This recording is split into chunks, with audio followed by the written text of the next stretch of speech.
అందరి సమన్వయంతో పనిచేసి ఉజ్జయిని మహంకాళి అమ్మవారి బోనాల జాతరను ఘనంగా జరుపుకుందామని ఎమ్మెల్యే తలసాని శ్రీనివాస్ యాదవ్ పిలుపునిచ్చారు. ఆగస్టు 2న సికింద్రాబాద్లోని ఉజ్జయిని మహంకాళి అమ్మవారి బోనాల జాతర నిర్వహణ ఏర్పాట్లపై వివిధ శాఖల అధికారులతో సమీక్ష నిర్వహించారు.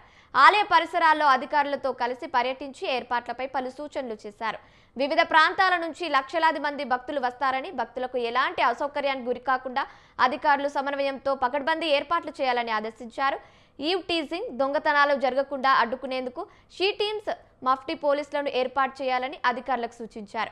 భక్తులకు అందించేందుకు తాగునీరు బాటిల్స్ అందుబాటులో ఉంచాలని ఎమ్మెల్యే తలసాని ఆదేశించారు. ఆగస్టు 2న బోనాల జాతర, 3న రంగం, అంబారిపై అమ్మవారి ఊరేగింపు కార్యక్రమాలుంటాయని తలసాని శ్రీనివాస్ యాదవ్ తెలిపారు.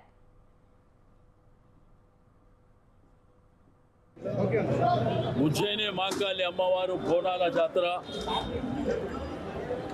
నెక్స్ట్ వీక్ 2వ తారీఖు 3వ తారీఖున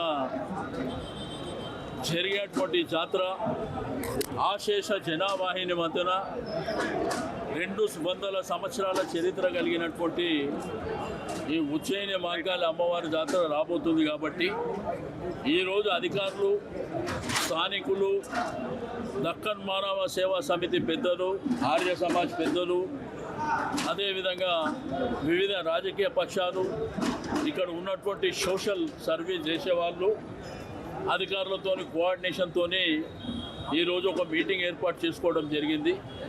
లక్షలాదిగా ఈ ప్రాంతానికి వచ్చేటువంటి బోనాలు కానివ్వండి, తొట్టెలు కానివ్వండి, పలారం బండ్ల ఊరేగింపులు కానివ్వండి, భవిష్యవాణి రంగం కార్యక్రమం, అపారి ఊరేగింపు అంగరంగ వైభవంగా లక్షలాది మంది సమక్షంలో జరుగుతుంది.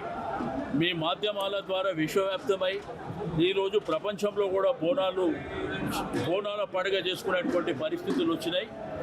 ఉజ్జయిని మహంకాళి అమ్మవారు దయగల తల్లి. ఆ రోజు కలరా వ్యాధి వచ్చి చాలామంది చనిపోతుంటే మరి ఒక రిటైర్ ఆర్మీ ఉజ్జయిని పోయి అమ్మవారిని దర్శించుకొని ఇక్కడ కలరా వ్యాధి తగ్గితే ఇక్కడనే మేము అమ్మవారిని ప్రతిష్ఠ చేస్తామని 200 సంవత్సరాల క్రితం ఆ వ్యాధి తగ్గిన తర్వాత ప్రతిష్ఠ చేసుకోవడం. ఉజ్జయిని మహంకాళి అమ్మవారు